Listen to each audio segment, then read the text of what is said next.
Sudah. Bismillah.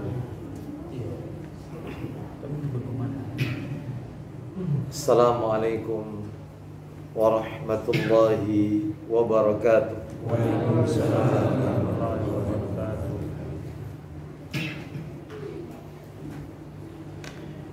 Innal hamdalillah nahmaduhu wa nasta'inuhu wa nastaghfiruh wa na'udzu billahi min shururi anfusina wa sayyiati a'malina.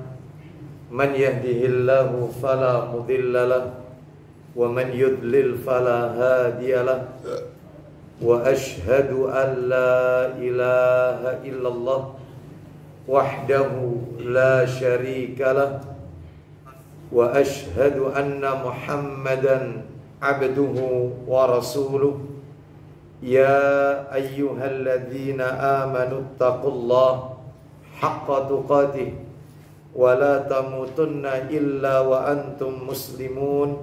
Amma ba'du, fa inna asdaqal hadisi kitabullah wa khairal hadi hadi Muhammadin sallallahu alaihi wasallam wa syarral umuri muhdatsatuha wa kullu muhdatsatin bid'ah wa kullu bid'atin dhalalah wa kullu dhalalatin finnar. Ikhwan wa akhwati fillah, bapak-bapak, ibu-ibu, kaum muslimin dan muslimah, jamaah majelis taklim Musalla Langgar Kidul Al-Muhajirin Taman Suko Asri, yang semoga dimuliakan oleh Allah Subhanahu wa ta'ala. Tidak ada kata yang patut kita ucapkan di sore hari ini selain rasa syukur kita kepada Allah Tabaraka wa ta'ala atas segala karunia nikmat yang telah Allah berikan kepada kita, sehingga kita dipertemukan kembali di salah satu rumah Allah dari sekian banyak rumah-rumah Allah yang ada di muka bumi ini, yaitu Musalla Al-Muhajirin, perumahan Taman Suko Asri, Sukodono, Sidoarjo, dalam rangka melaksanakan perintah Allah Subhanahu wa ta'ala, yaitu talabul ilmi, menuntut ilmu. Semoga niat kita, langkah kaki kita, semuanya tercatat di sisi Allah sebagai pemberat timbangan amal kebajikan kita kelak di yaumil qiyamah. Amin. Sebagaimana Allah Subhanahu wa ta'ala berfirman di dalam Al-Quranul Karim, tepatnya di surat Yasin, surat yang ke-36 di ayat yang ke-12. Allah berfirman, inna nahnu nuhyil mauta wa naktubu ma qaddamu wa atharahum wa kulla syai'in ahsaynahu fi imamin mubin.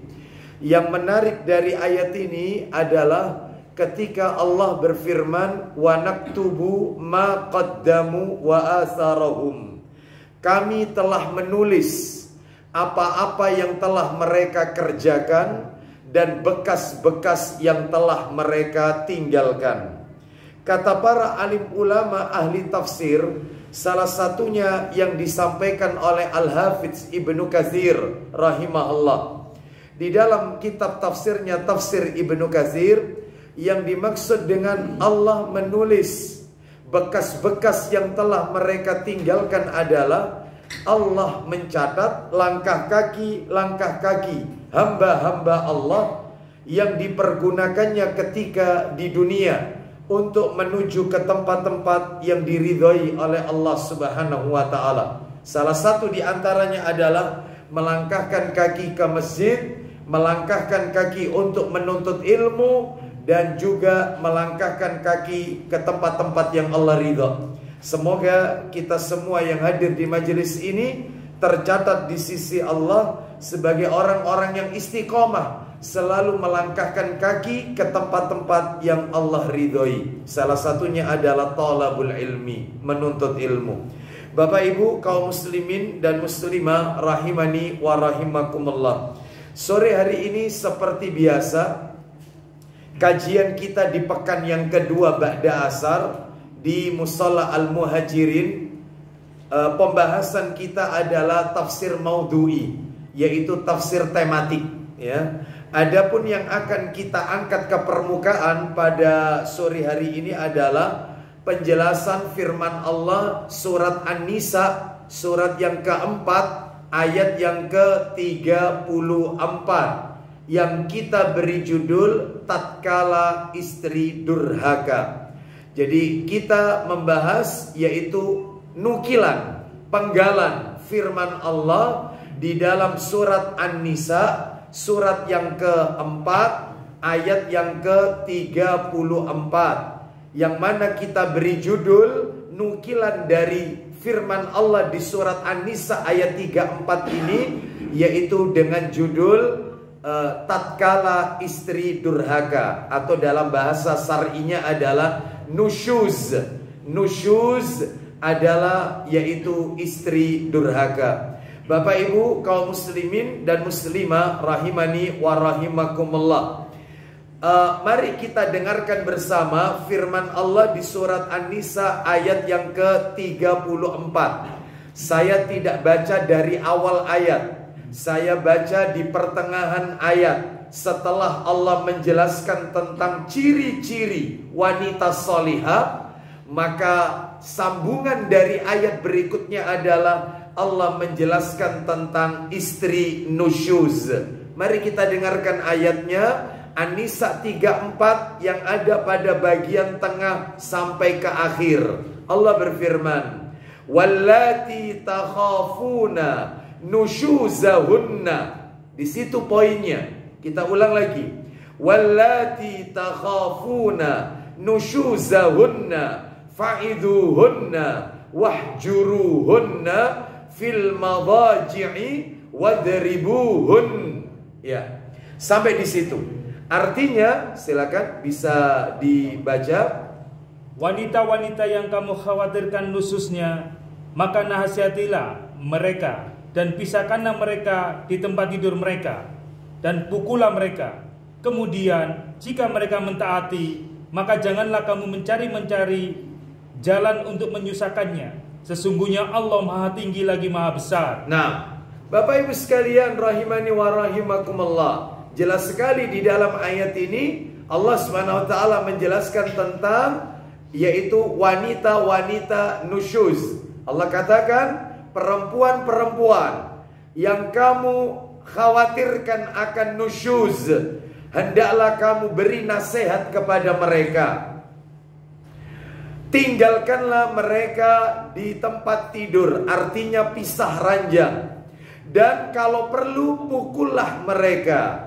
Nah, sampai di sini intinya itu. Baik, Bapak Ibu sekalian, sebelum kita menyampaikan materi ini lebih jauh, ya panjang lebar tentang apa itu nusyuz dan bagaimana ciri-ciri yaitu wanita yang nusyuz, maka sebagai kata pengantar atau muqaddimah, saya ingin mengatakan bahwa rumah tangga yang sakinah, mawaddah, warahmah, rumah tangga yang penuh dengan kebahagiaan, rumah tangga yang penuh dengan cinta dan kasih sayang adalah idaman setiap pasutri, pasangan suami istri.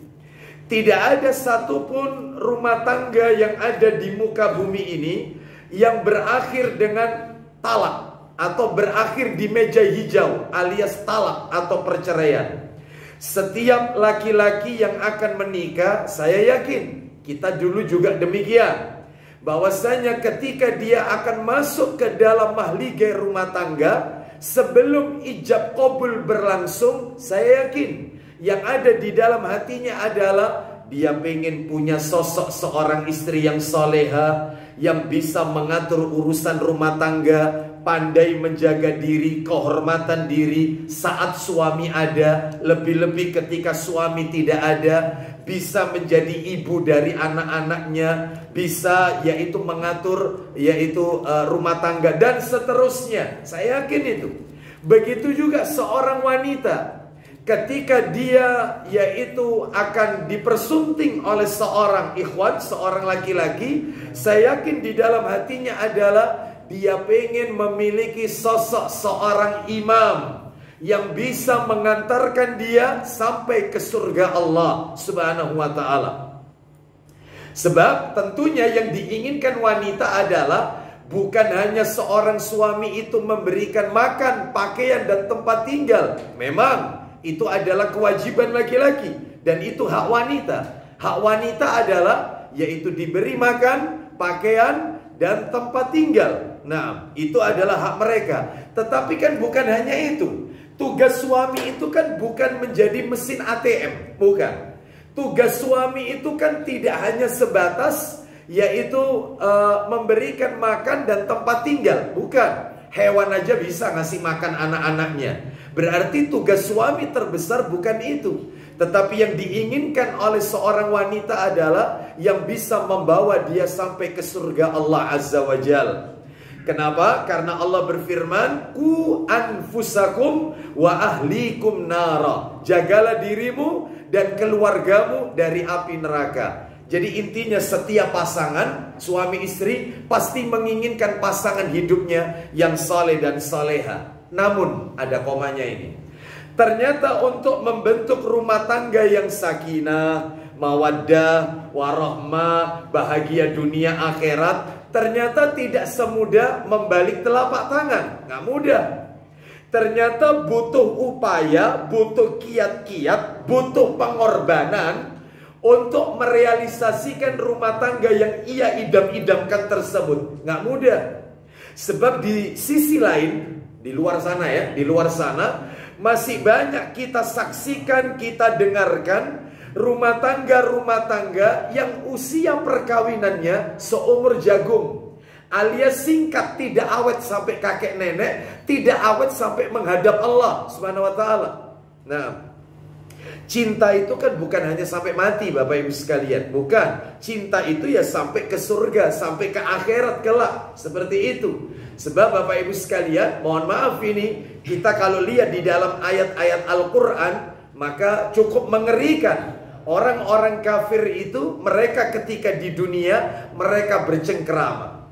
Orang-orang kafir itu ketika di dunia, mereka memadu kasih. Bahkan kita pun lihat mereka iri. Masya Allah, nikmat ya.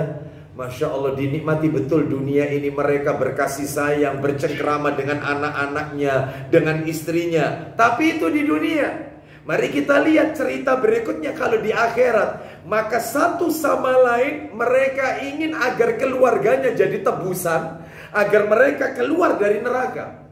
Mereka berkata kepada Allah, "Ya Allah, jadikan anak-anakku, istriku, orang tuaku sebagai tebusan agar aku bisa keluar dari neraka ini." Itulah orang kafir. Sedangkan kaum muslimin tidak seperti itu. Maka kaum muslimin di dunia bersama-sama, di akhirat juga bersama-sama. Mari kita dengarkan apa yang terjadi bagi orang-orang kafir di dalam Al-Quran. Dan tentunya yang namanya cinta rumah tangga itu ya bukan sampai mati. Salah. Rumah tangga itu ya sampai nanti di akhirat. Makanya mari kita renungkan apa yang terjadi menimpa kepada orang-orang kafir. Allah Subhanahu wa ta'ala berfirman di dalam Al-Quran, kalau tidak salah, berarti benar kalau tidak salah ya. Iya benar. Benar. Suratnya adalah yaitu surat yang suratnya adalah surat yang ke-70, yaitu surat Al-Ma'arij. Surat yang ke-70 surat Al-Ma'arij. Nah, ya. Ayatnya dimulai dari ayat 11 sampai dengan ayat 15. Ya, sampai 14 saja. Ya.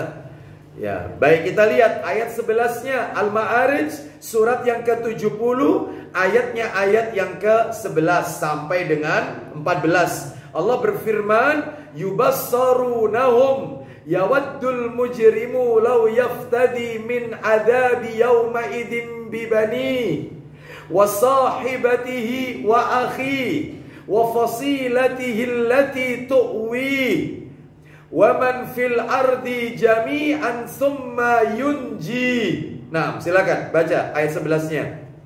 Sedang mereka saling memandang. Baik. Ketika mereka sudah melihat azab itu di depan mata, mereka sudah melihat bahwasanya neraka sudah ada di hadapannya, ya. Yang selama ini dia tidak pikirkan, mungkin selama ini neraka itu ia ingkari, dia tidak percaya tentang hari berbangkit, hari kiamat. Sekarang sudah ada di pandangannya. Mereka saling berhadapan-hadapan dengan azab Allah Azza wa Jalla. Lalu apa yang terjadi? Orang kafir ingin kalau sekiranya dia dapat menebus dirinya dari azab hari itu dengan anak-anaknya. Lihat, ketika di dunia dia berkasih sayang, diciumi anaknya, semua fasilitas anak-anaknya semua dipenuhi. Kita pun lihat iri. Ya Allah, enaknya ya jadi orang kaya, orang kafir itu tonton entah ambil sama anak-anaknya itu, Allah nikmat. Jangan iri. Adabnya luar biasa. Mereka akan jadikan anak-anaknya itu sebagai tebusan agar keluar dari neraka. Cukup anak-anaknya? Tidak. Apa kata Allah berikutnya? Dan istrinya dan saudaranya. No, istrinya yang ketika di dunia saling bergandengan, ya, seperti itu sampai mati pun yaitu berdua, masya Allah, saling berpelukan. Ya, film apa itu? Ya, nggak tahu film apa itu ya. Itu dulu ya, Bapak Ibu sekalian. Ini menunjukkan gak usah iri. Orang kafir itu mesra ya di dunia ya, sampai ada hari-harinya, hari kasih sayang, Valentine Days. Ada hari lagi, pokoknya macam-macam. Ngasih coklat, kenapa? Thanksgiving. Ya, Thanksgiving. Ya, ada ngasih bunga, ngasih coklat. Mesra sekali orang kafir ini, nikmat sekali hidupnya. Jangan salah, nanti di hari kiamat masukkan istriku ke dalam neraka ya Allah, supaya aku keluar dari neraka ini. Di mana cintamu sama istrimu? Itulah orang kafir. Kita muslim rumah tangga nggak seperti ini. Nanti tak tunjukkan rumah tangga muslim yang bapak, orang tua, istri, anak-anak kumpul reuni bareng di dalam satu surga. Ada dalam Al-Quran itu, ya, masuk surga bersama keluarga. Ini yang diinginkan tiap pasangan rumah tangga, mestinya begitu. Apa cukup istri dan anak-anaknya? Enggak. Apa katanya? Dan kaum familinya yang melindunginya di dunia. Keluarganya itu loh, yang dihidup pada saat hidup di dunia, yang melindungi dia. Dia minta kepada Allah, masukkan ya Allah ke dalam neraka. Yang penting dia bisa bebas dari azab ini. Terakhir, silakan. Dan orang-orang di atas bumi seluruhnya kemudian mengharapkan tebusan itu dapat menyelamatkannya. Itulah yang mereka inginkan. Di dunia ketemu, di akhirat mereka tidak bertemu. Seperti itulah tidak bertemunya antara Abu Lahab dengan Ummu Jamil.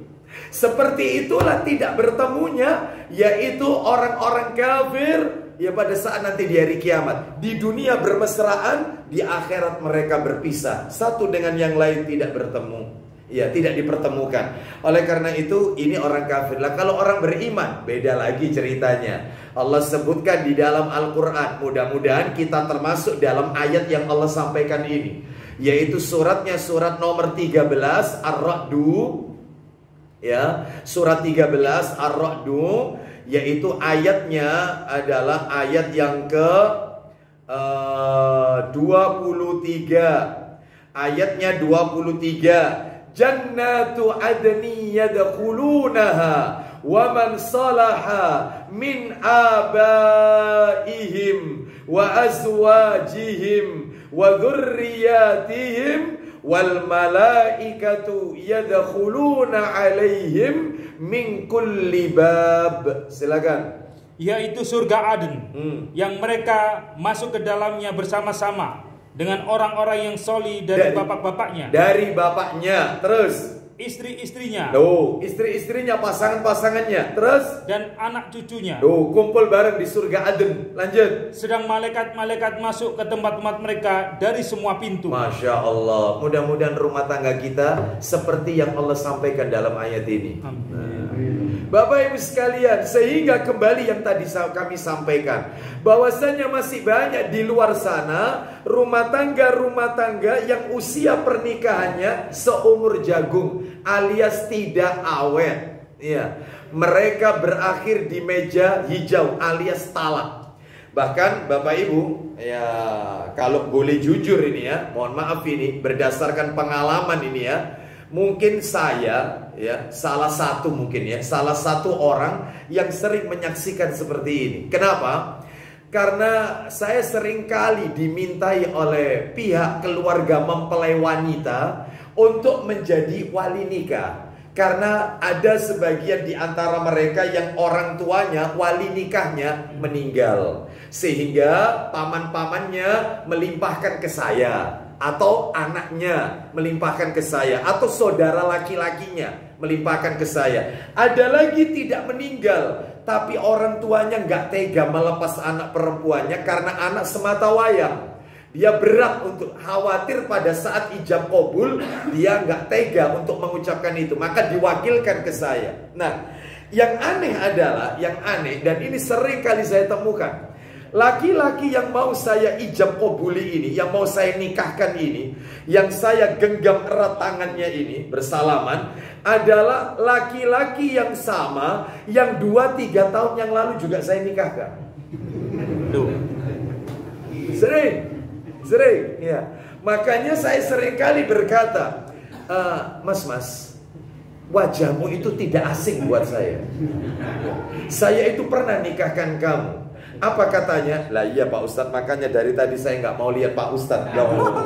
Ya baik. Sekarang Anda di depan saya, mumpung belum ijab kabul, ini apa maksudnya? Antum mau ta'addud zauja, poligami, atau bagaimana? Yang Ustadz nikahkan 2-3 tahun yang lalu itu Ustadz qadarallah cerai Ustadz. Allahu Akbar. Padahal saya masih ingat betul, pernikahannya menelan biaya yang tidak cukup puluhan juta. Nggak cukup. Dengan pernak-pernik pernikahan yang luar biasa. Mulai dari undangan sampai gedung atau hotel, sampai makanan dan yang lainnya.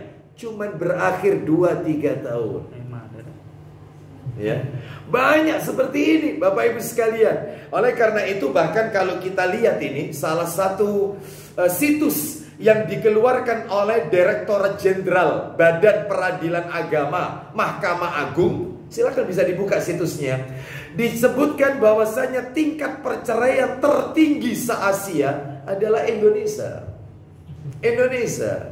Ada apa di negeri kita ini? Bukankah jumlah kaum muslimin paling banyak di dunia? Indonesia, mayoritas, ya.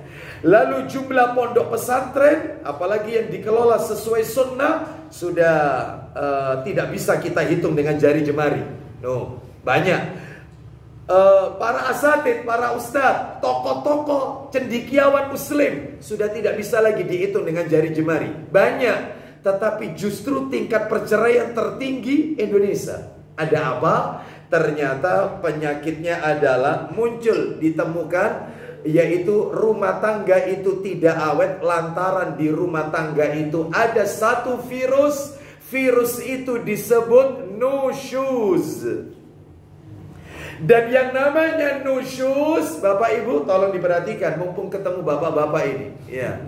Yang namanya nusyuz itu tidak harus bersumber dari wanita, istri, enggak. Kalau tadi yang dibaca oleh Pak Didik tadi itu kan nusyuz pada istri, An-Nisa ayat 34. Lu memangnya suami nusyuz itu ada? Ada. Di mana? Suratnya sama, An-Nisa ayatnya 128. Beda ayat, satu surat beda ayat. Coba dibuka An-Nisa, ayo kita lihat. Oh ternyata suami itu ada nusyuz juga. Iya, ada. Ya 128. Kita lihat sekarang. Allah Subhanahu wa taala berfirman, "Wa inimra'atun khafat min ba'liha nusyuzan aw i'radan fala junaha 'alaihima." Sampai di situ ila akhir ayat. Ayo baca.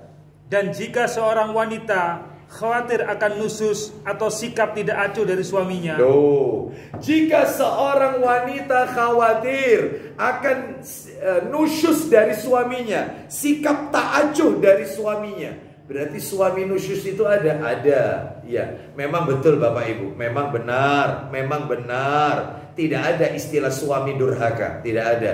Tidak ada istilah orang tua durhaka, tidak ada istilah mertua durhaka. Tetapi kalau suami zalim, Orang tua zalim, mertua zalim, ada.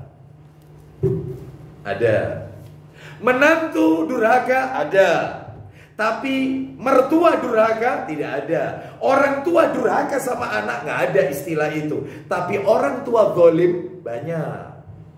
Makanya suami zalim kepada istri ada. Ini salah satunya. Nusyuz yang dimaksud di sini, dia menempatkan sesuatu tidak pada tempatnya. Dan insya Allah itu kita akan bahas supaya kajian kita ini berimbang. Gak harus istri terus itu ya. Insya Allah kalau tuntas materi ini, ya bulan depan gantilah suami zalim kepada istri.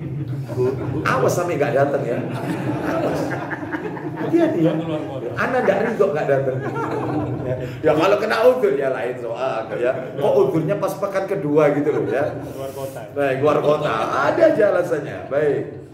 Baik, kita lanjutkan. Bapak Ibu sekalian, rahimani wa rahimakumullah. Baik, kita akan bahas nusyuz ya, yaitu tatkala istri durhaka. Istri durhaka, ada istilah istri durhaka. Kita bagi supaya materi kita tertata dengan baik, tidak melebar kemana-mana. Materinya Bapak Ibu saya bagi menjadi 5 pembahasan. Mudah-mudahan waktunya cukup ya. 5 pembahasan. Yang pertama, definisi nusyuz. Apa nusyuz itu? Sesuai ayatnya tadi, An-Nisa 34 tadi ya. Apa sih nusyuz itu? Kita lihat nanti. Nomor 2 Bapak Ibu sekalian, yaitu apa saja kewajiban istri kepada suami itu.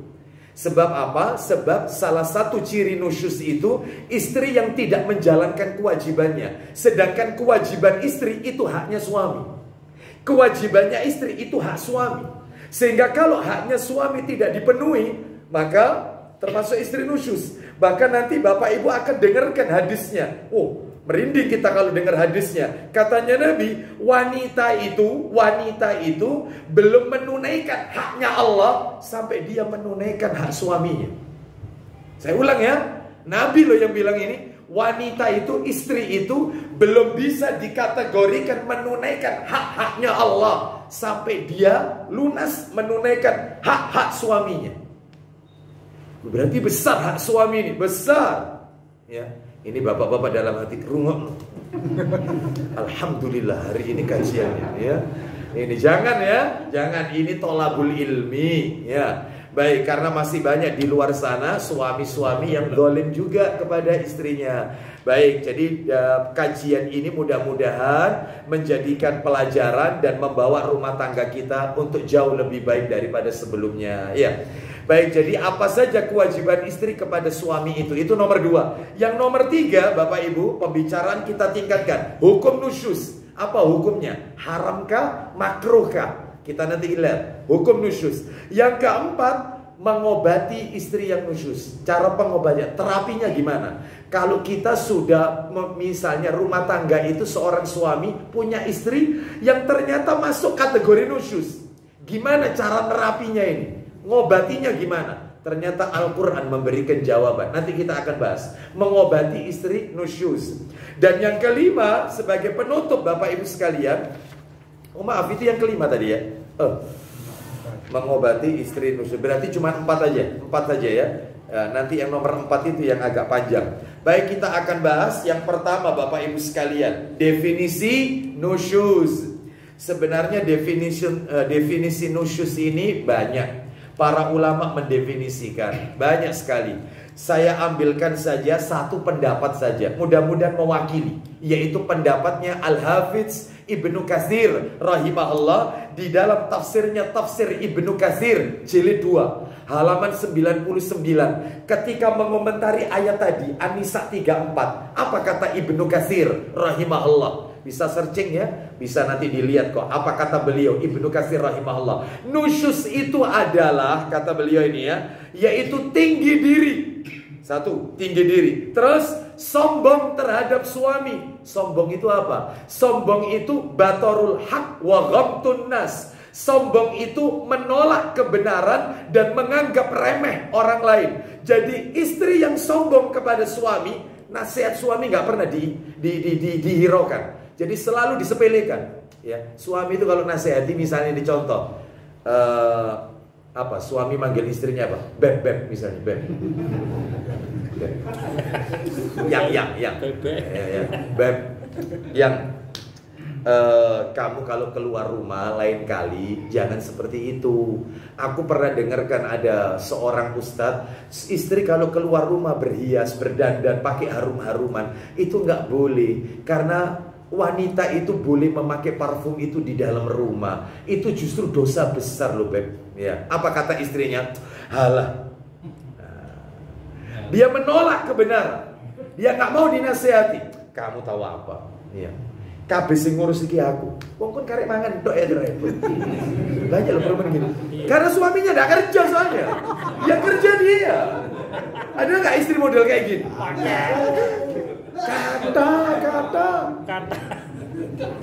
Kata ya. Bapak Ibu sekalian banyak seperti itu. Iya. Itu jadi dia merasa dia yang cari uang, dia yang ngasih makan suaminya ya. Dia sendiri yang bekerja ya, seperti itu. Sedangkan suaminya ya maaf, karena memang satu terbentur usia, yang kedua memang keadaan sekarang sulit cari kerja, tidak seperti sebelumnya. Yang ketiga suami ya tidak diam, dia sudah berupaya, tapi memang belum ditakdir oleh Allah. Lah suaminya, istrinya ambil peran seperti itu. Dinasehati, hus. Suaminya dihus, hus. Kayak ayam ini. Ya. Mau nyuruh suaminya. Waduh, iya. Itu suaminya tuh dia, masya Allah, suami penduduk surga yang seperti itu. Ya. Baik, ya kita lanjutkan. Bapak Ibu sekalian, nah sombong sama suami, sombong, nolak kebenaran, nganggap remeh orang. Terus definisi yang lain, suami tidak mau melakukan perintah, maaf, istri tidak mau melakukan perintah suaminya, nggak mau diperintah itu.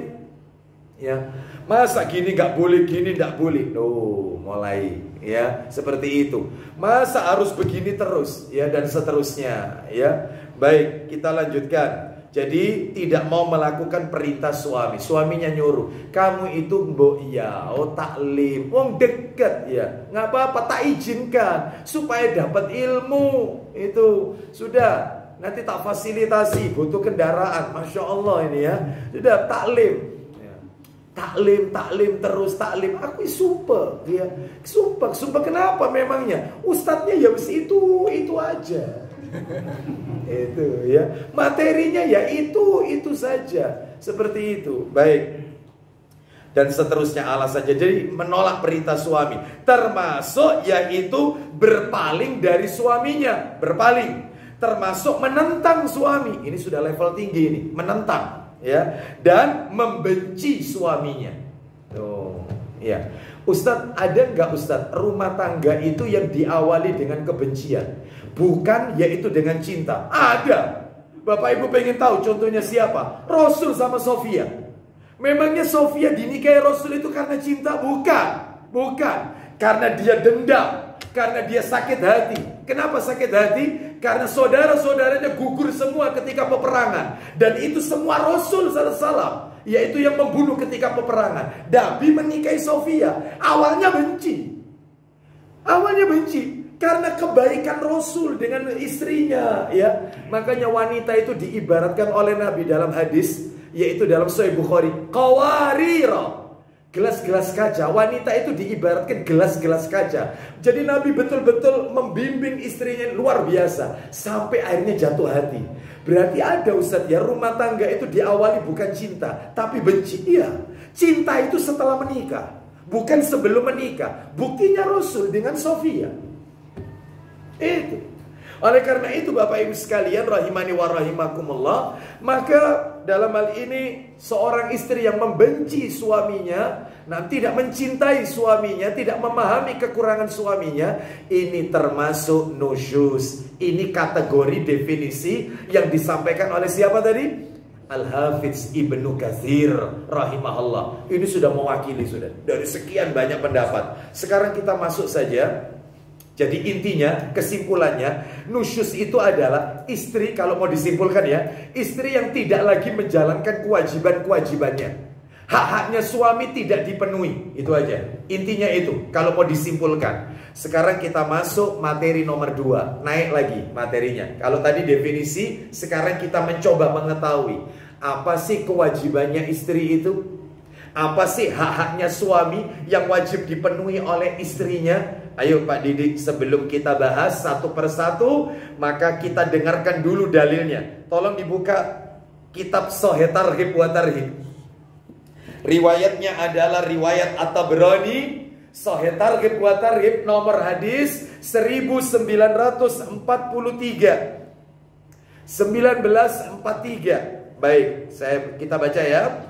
Dari Zaid bin Arqam radhiyallahu an, dia berkata, betul. Rasulullah SAW bersabda, al-mar'atu la tuaddi haqqallahi hatta tuaddiya haqqa zawjiha. Atau kama qala Nabi sallallahu alaihi wasallam. Hadis ini yang tadi kami singgung. Ayo dibaca yang keras. Dari Zaid bin Arqam radhiyallahu an, dia berkata, Rasulullah SAW telah bersabda. Apa isi sabdanya? Seorang perempuan belum menunaikan hak Allah. Ulang lagi, seorang perempuan belum menunaikan hak Allah sampai ia menunaikan hak suaminya. Stop sampai di situ. Besar, ya. Besar sekali haknya suami. Bahkan dalam satu riwayat dikatakan, apabila di hidung suami keluar darah atau nanah, lalu dijilat oleh istrinya, ditelan oleh istrinya, belum terbayar hak suami. Belum. Dan andai kata manusia itu boleh sujud kepada manusia yang lain, maka niscaya aku perintahkan, kata Nabi, agar istri itu sujud kepada suaminya. Besar haknya suami. Sekarang perlu ibu-ibu ketahui dan tolong disampaikan ke istri panjenengan semua. Apa sih kewajibannya istri itu? 15 kewajiban istri kepada suaminya. Maaf, bukan 15, 16 kewajiban istri kepada suaminya. Ini hak suaminya ini. Hak suaminya loh ini. Ada 16. Kalau ini dipenuhi, otomatis dia telah memenuhi haknya Allah Azza wa Jalla. Otomatis. Ya. Apabila tidak dipenuhi, maka dia belum menunaikan haknya Allah Azza wa Jalla. Sampai dia sempurnakan hak suaminya. Apa itu 16 hak suami, kewajibannya istri? 1. Mentaati perintah suami. Tapi tidak mutlak, ada syaratnya. Selama perintah itu baik. Ukuran baik itu apa Ustaz? Ukuran sesuatu itu dikatakan baik. Ukuran baik, ya Quran dan hadis, Quran dan sunnah. Kalau Quran dan hadis memerintahkan itu, maka boleh, istri wajib memenuhi perintah. Tapi kalau bertentangan dengan Quran dan sunnah, maka ya tidak boleh, yaitu ditaati perintahnya. Jadi nomor 1, mentaati perintah suami. Mana dalilnya? Ini kitabnya tidak ada, tapi mungkin bagi bapak ibu yang sudah mendownload kitab, yaitu 9 kitab ini, imam itu ya, itu riwayatnya An-Nasai. Dalam Sunan An-Nasai, kitabnya nggak saya bawa ini ya, nomornya 3231. Saya bacakan aja, 3231. Diperhatikan. Dari sahabat Abu Hurairah radhiyallahu an, dia berkata, qila li Rasulillahi sallallahu alaihi wasallam, ayyun nisa'i khairun? Seseorang bertanya kepada Nabi. Nabi ditanya oleh seseorang, ayyun nisa'i khairun? Siapakah wanita yang paling baik itu? Siapa wanita yang paling baik itu? Qal, Nabi menjawab, allati tasurruhu idza nadhar. Wanita yang paling baik itu adalah yang paling menyenangkan jika dilihat oleh suaminya. Jadi kalau dilihat itu adem hatinya suami. Ya, seperti itu. Menyenangkan kalau dilihat. Terus yang kedua, wa tuti'uhu idza amar. Mentaati suami jika diperintah, taat. Ya, taat. Aku nggak suka seperti ini. Langsung sami'na wa ata'na. Gak banyak ngomong, sudah langsung. Apa yang tidak disukai suami, dia tidak sentuh. Apa yang disukai oleh suaminya, maka dia ikut menyukainya. Seperti itu. Dan dia lakukan semua perintah, asalkan sesuai syariat perintahnya. Terus yang ketiga, wala tukhalifuhu fi nafsiha wa maliha bima yakrahu. Dan yang ketiga cirinya wanita yang baik itu tidak menyelisihi suami pada diri dan hartanya sehingga membuat suaminya benci. Jadi dia tidak melakukan perbuatan-perbuatan yang bikin suaminya jengkel. Ya, seperti itu. Ya. Maka dalam hal ini, inilah yaitu yang pertama, kewajiban istri mentaati perintah suami. Tetapi maaf, perintah ini adalah ketaatan ketaatan yang tidak mutlak. Jika suami diperintah jika istri diperintah oleh suaminya untuk melanggar syariat, misalnya diperintah untuk melepas jilbab, maka tidak boleh ditaati. Contoh, suaminya menyuruh istrinya main TikTokan. Mama, kau TikTokan apa? Masa kami itu cantik-cantik kok. Suami dayus seperti ini. Nanti kita akan bahas supaya imbang kajian kita. Kalau memang materi ini tuntas sore ini, berarti bulan berikutnya tentang suami. Sebab banyak suami dayus, suami yang alladzi yukiru fi ahlihil ghubsa, seorang suami yang tidak punya kecemburuan kepada istrinya. Istrinya suruh main TikTok, terus tambah bangga kalau dikasih jempol begini. Oh, suami tidak punya rasa cemburu. Suami dayus. Dayus itu haram masuk surga. Salah satu qad haramallahu alaihimul jannah. 3 orang yang Allah haramkan masuk surga. 1, kata Nabi SAW adalah, yaitu yang pertama al-mannan, orang yang suka undat-undat. Yang kedua wal-aq, anak yang durhaka pada orang tua. Yang ketiga wadayus. Siapa dayus? Alladzi yukirru fi ahlihil ghubsa. Nah, itu ya. Baik, kita lanjutkan. Makanya perintahnya disesuaikan, ya. Sebab tidak boleh mentaati perintah untuk bermaksiat kepada Allah. Nggak boleh, ya.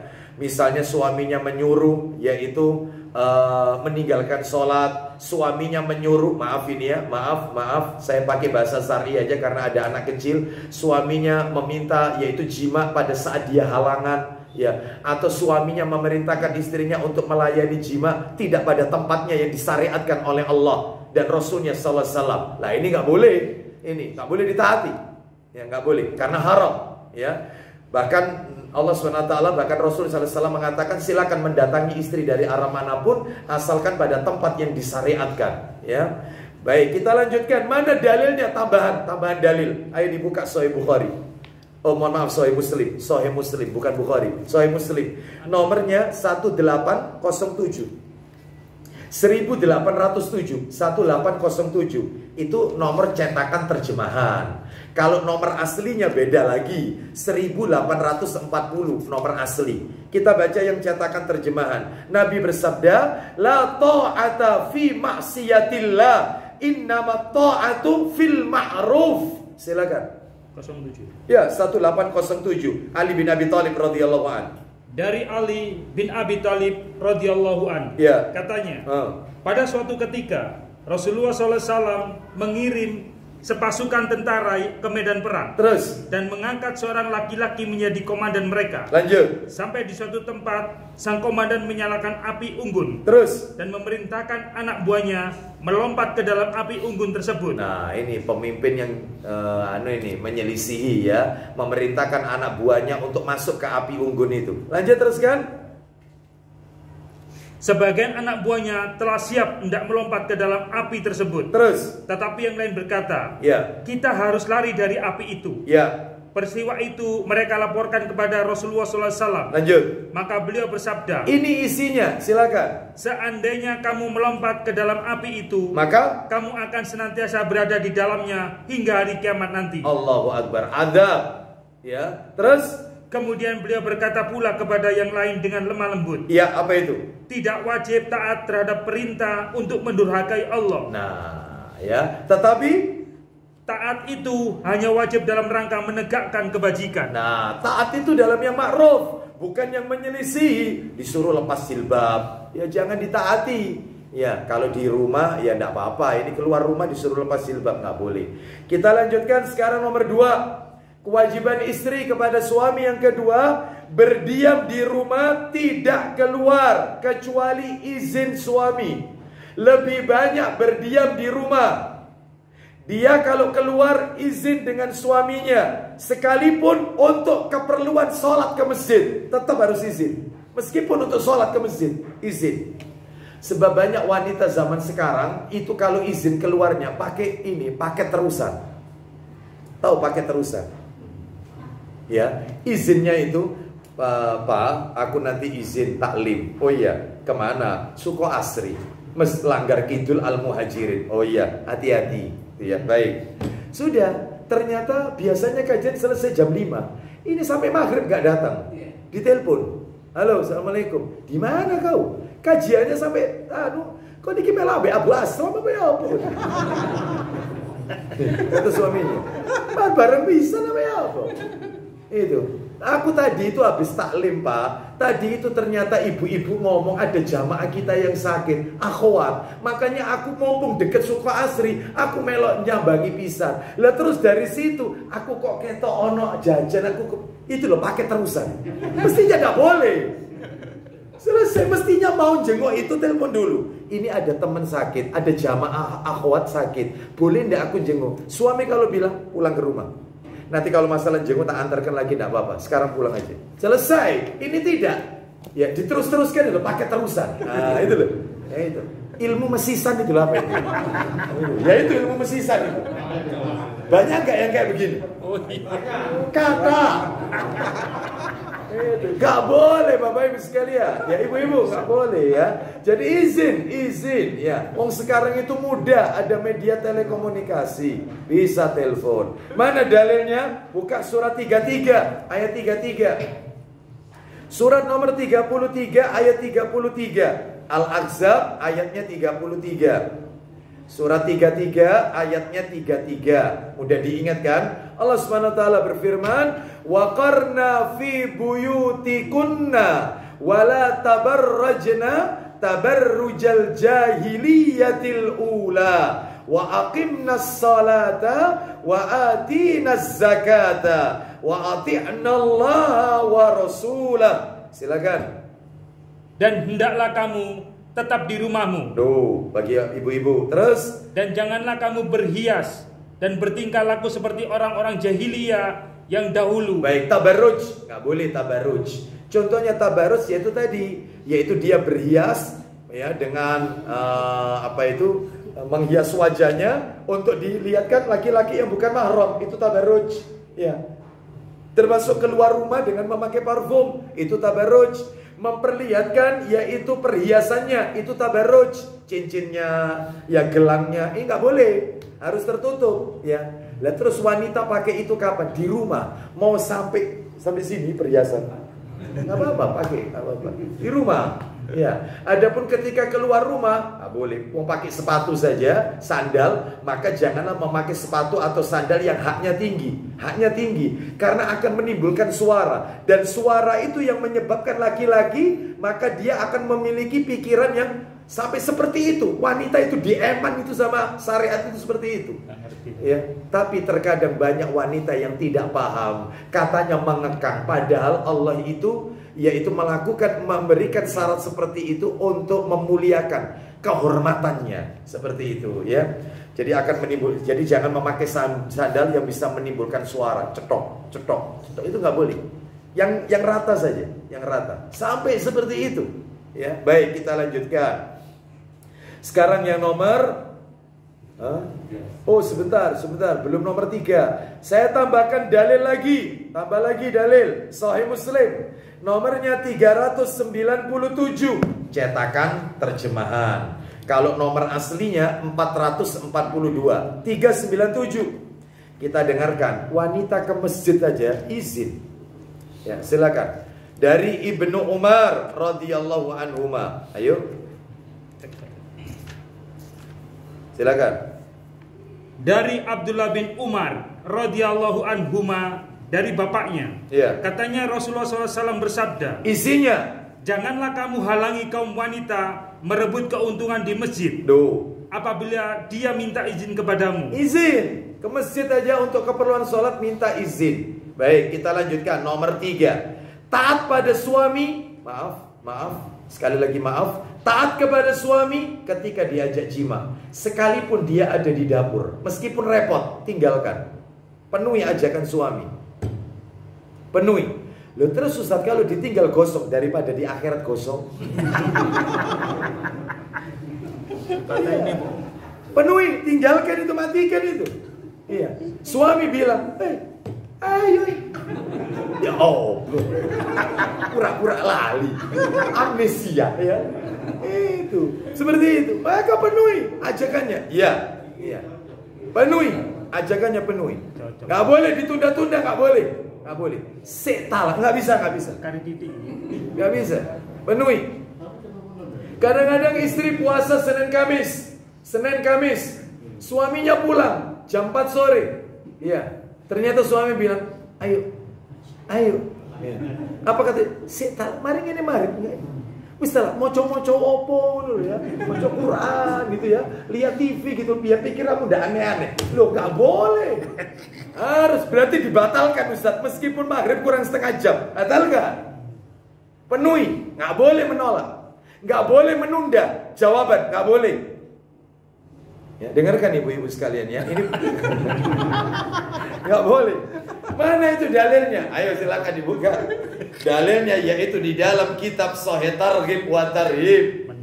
Ya, riwayat Tirmidzi, An-Nasa'i, Ibnu Hibban. Sahih Targhib wa Tarhib nomor 1946.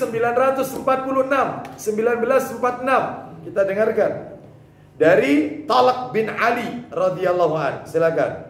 Dari Talaq bin Ali radhiyallahu an, bahwasanya Rasulullah SAW telah bersabda, isinya, apabila seorang lelaki memanggil istrinya untuk hajatnya atau untuk berjima, maka hendaklah ia mendatanginya sekalipun ia sedang berada di tempat memasak. No, meskipun berada di dapur. Diulangi Ustaz. Tidak usah. Sudah cukup jelas itu ya. Itu ya. Jelas sekali. Kita lihat lagi dalil yang lain, 1943. Sahih Targhib wa Tarhib ya.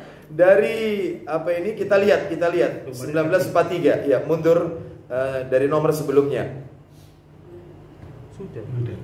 Loh, tadi kan 1946. Sekarang 1943 kan? Ya, coba. Dari Zaid bin Arqam radhiyallahu an, dia berkata, Rasulullah SAW telah bersabda, seorang perempuan belum menunaikan hak Allah sampai ia menunaikan hak suaminya. Lanjut. Hingga seandainya suami memintanya untuk berjima, ya, pada saat ia sedang berada di atas punggung onta. Dia berada di atas punggung onta. Berarti wanita itu siap melakukan aktivitas. Entah itu mau keluar rumah ke pasar atau kerja atau apa. Suami memintanya, maka ia tidak boleh menolaknya. No, nggak boleh. Turun, penuhi ajakan suami. Seperti itu. Ulang. Ya, baik. Kita lihat lagi dalil yang lain. Nomor 1947 dari Abu Hurairah radhiyallahu an. Satu nomor dari yang tadi sebelumnya.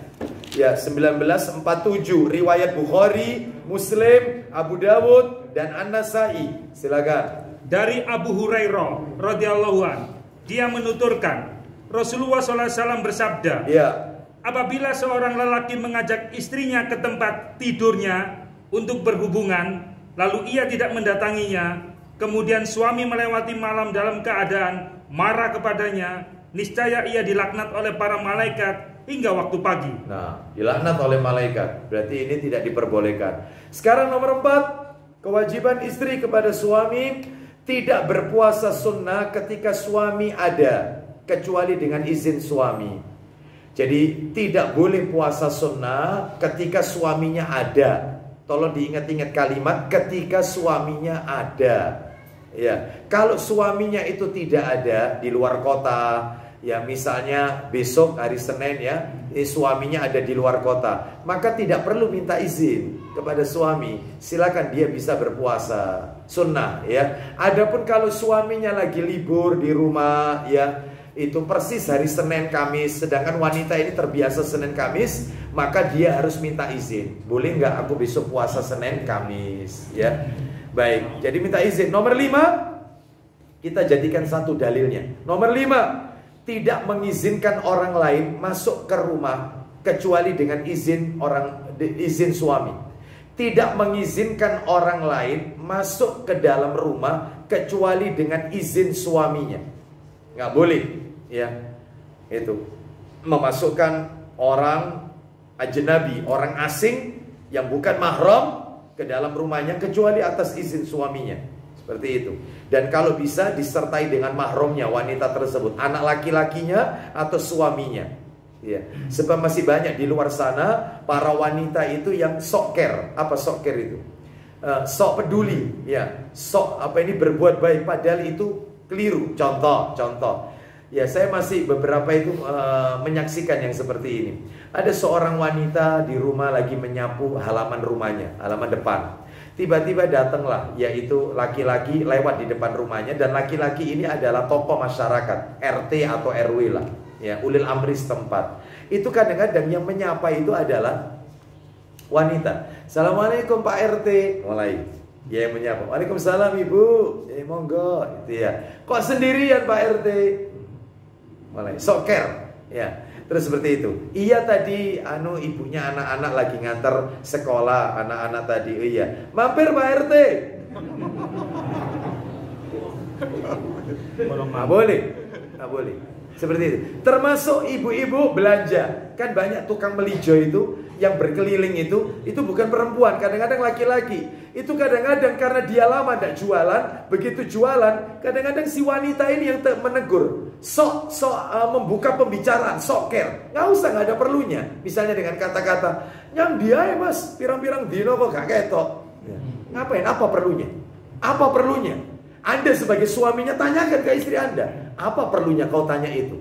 Apa? Manfaatnya apa buat dirimu? Kau tanya pirang-pirang dino gak ketok, apa perlunya? Suami itu harus punya rasa cemburu. Gak boleh dibiarkan seperti ini, gak ada manfaatnya. Anda mau ngapain? Ngampiri dia, ya belanja, selesai. Belanja, pilih ini uangnya, ini kembaliannya, selesai. Assalamualaikum, selesai. Gak usah kemudian sampai aku gak pirang-pirang dino gak masak, mas lu. Coba, iya. Yang dia sampai itu, iya. Terus ngajak akhirnya dan seterusnya. Nggak boleh, ya. Nggak ada perlunya. Ya, tolong, ya jaga kehormatan diri ya. Harus punya izzah wanita itu, apalagi dia sudah bersuami. Baik, kita lanjutkan. Mana dalilnya? Dalilnya adalah dalam kitab Sahih Targhib wa Tarhib, nomornya 1942. Nomornya berdekatan semua ini dari tadi. 1942 riwayat Bukhari Muslim ini. Dari sahabat Abu Hurairah radhiyallahu an. Ayo baca. Dari Abu Hurairah radhiyallahu an, bahwasanya Rasulullah SAW telah bersabda, isinya, tidak halal bagi seorang perempuan melakukan puasa sedangkan suaminya hadir, terus kecuali seizin darinya, terus, dan juga tidak halal ia mengizinkan orang lain masuk ke rumahnya kecuali seizin darinya. Baik, sampai situ aja. Nomor 6, tidak menginfakkan harta suami kecuali dengan izinnya. Loh, jadi kalau mau menginfakkan harta suami lo ya, harus izin suami. Lah kalau istri itu kerja sendiri Ustaz, dia punya pekerjaan, punya penghasilan sendiri. Lah kalau dia mau bantu orang tuanya, mau infak ke musola al-muhajirin, mau infak orang-orang miskin, apa perlu izin suami? Nggak perlu, karena hartanya sendiri. Tetapi kalau hartanya itu sudah bercampur sudah bercampur, maka dalam hal ini yaitu dia harus izin kepada suaminya. Meskipun suaminya di awal sudah ngomong, ini uang belanja untuk 1 bulan, wis manfaatkan, kau yang lebih tahu. Misalnya kan begitu. Kalau memang ada sisanya, alhamdulillah. Kalau memang nanti kurang, semoga aku dikasih rezeki lebih oleh Allah, berkah, ya nanti aku tambahi. Kalau memang sisa kau mau tabung, kau mau sodakokan, wis terserah. Menurut kau yang baik bagaimana? Enak kan sudah, tapi tetap harus izin. Tetap, bang aku mau bantu ini, bang aku mau bantu ini, izin, karena itu sudah campur sama hartanya suami. Kalau dia punya harta sendiri, tabungan sendiri, apalagi peninggalan bapaknya, warisan bapaknya, oh kalau wanita itu ingin menggunakan hartanya, nggak izin nggak apa-apa, karena hartanya sendiri. Bisa dipahami ya, antara yang sudah bercampur dengan yang belum bercampur. Tapi Ustadz, saya tidak enak Ustadz, meskipun itu harta saya sendiri, saya tetap bilang, tafadholi, silakan, mungkin itu lebih baik, nggak apa-apa. Etika, nggak apa-apa. Tapi tidak pun tidak mengapa dalam syariat, karena hartanya sendiri. Mana dalilnya? Ayo dibuka Sahih Targhib. Oh maaf, ini kitabnya tidak saya bawa. Sahih Targhib wa Tarhib nomor 943 jilid 2 semestinya ya. Yaitu dari sahabat Abu Umamah Al-Bahili radhiyallahu an, riwayat Tirmidzi. Kita lanjutkan aja Bapak Ibu, nomor 7. Nah, ini kadang-kadang 7 betul ya? 6. 7. Nomor 4 tidak berpuasa sunnah, betul? Ya. Nomor 5 tidak mengizinkan orang lain masuk ke rumah kecuali izin suami, betul ya? Nomor 6 tidak menginfakkan harta suami kecuali dengan izinnya. 7. Sekarang 7 ya. Yang ke-7 adalah berkhidmat. Apa khidmat itu? Membantu suami dan anak-anaknya, berkhidmat.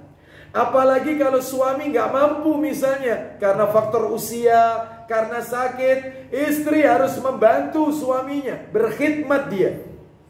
Seperti itu, ya, berkhidmat. Nah, jadi ini ada riwayat yaitu dari sahabat Jabir bin Abdullah radhiyallahu an. Dia menikah dengan janda.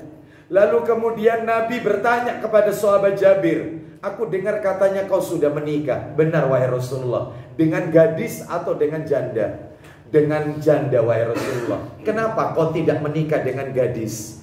"Kalau kau menikah dengan gadis, maka kau bisa, maaf ini, bersenang-senang dengan dia, ya. Bahkan gadis itu, menikah dengan gadis itu, kau bisa mendapatkan banyak keutamaan di dalamnya. Kenapa dengan janda?" Maka dia menjawab, "Ayahku ini meninggalkan 9 anak. Aku salah satunya dari 9 anak itu." Jadi anaknya 10. Dia mengatakan, "Ayahku ini meninggalkan 9 saudari." Jadi dia ini punya saudara perempuan itu 9. Lah kalau aku menikah sama gadis, maka tentunya yaitu tidak bisa merawat adik-adikku ini. Makanya aku menikah dengan janda, maka supaya dia bisa membimbing adik-adikku, dia bisa merawat. Maka dalam ini kata Rasulullah, semoga pernikahanmu diberikan berkah oleh Allah. Di sini kata para alim ulama diambil istimbat, kesimpulan bahwasanya seorang istri itu kalau suaminya berada dalam kesulitan, maka dia harus berkhidmat, membantu suaminya. Suaminya pekerjaan mulai sepi, tidak tahu direwangi jualan atau apa, berkhidmat dia, bantu. Sabar mas ya, dibangkitkan semangatnya, sabar. Memang keadaannya seperti ini. Yang penting kita jangan mencaci maki takdirnya Allah. Corona ini semua sudah ditulis oleh Allah. Aku tak bantu ya, kau izinkan aku bantu, tak jualan. Nah itu berkhidmat itu. Sama seperti ceritanya Asma binti Abu Bakar radhiyallahu anhuma, iparnya Nabi. Kan anaknya Abu Bakar, Aisyah, dinikahi Nabi. Lah Asma ini saudara kandungnya Aisyah. Itu Asma punya suami namanya Zubair. Zubair radhiyallahu an. Itu Bapak Ibu tahu, Asma ini yang merawat kudanya Zubair, yang memberi minum, ngasih makan, sambil dia itu ngangkat barang itu ditaruh di atas kepalanya. Masya Allah, khidmat betul, bantu suaminya. Karena suaminya lemah, dia yang kerja, bantu suaminya. Seperti itu. Istri itu berkhidmat kepada suami dan anak-anaknya. Seperti itu. Mana dalilnya? Ayo dibuka dalilnya. Sahih Muslim, nomornya 1409. 1409. 1409. Tapi ya begitu. Jadi seorang suami ya jangan berpangku tangan, ya harus berupaya membantu istrinya. Nabi aja membantu istrinya, bukan aib. Suami bantu istrinya itu bukan aib, bukan aib. Bahkan itu keutamaan. Rasul itu pernah ditanya apa yang dilakukan Nabi dalam sehari-hari. Beliau suka membantu istrinya. Apabila datang waktu sholat, maka beliau sholat. Setelah itu pulang, bantu istrinya. Jadi bukan aib suami itu bantu pekerjaan istri, ngepel, nyapu, itu bukan aib. Banyak suami sekarang itu bagi-bagi tugas, bagi-bagi kapling. Aku seminggu sedelek duit, tugasmu ngatur rumah. Dia tidak mau diribeti sama anak-anaknya. Dia yang penting tugasnya cari uang. Untuk nyapu, untuk cuci-cuci, untuk semuanya, wis Aku tugaskunya nggak bisa yang seperti ini, bagi-bagi kapling-kaplingan begini rumah tangga nggak bisa. Yang benar itu meniru Nabi karena beliau sebaik-baik contoh suri tauladan terbaik di muka bumi ini. Ikut bantu Nabi menjahit bajunya, Nabi membantu istrinya, masya Allah. Ya, jadi kalau ada seorang suami cuci-cuci pakaian istrinya itu bukan aib. Ada di sini yang seperti itu, nyuci baju istrinya, ya. Hah? Oh Pak Didi, nggak apa-apa. Yang penting istri di belakang terus jangan begini. Sini gue dorong sini. Waduh, repot ini. Waduh, musibah. Ya, kita lanjutkan. Ya, berkhidmat. Dalil dibaca ya 1809. Sahih Muslim. 1409. 1409 dari Jabir radhiyallahu anhu.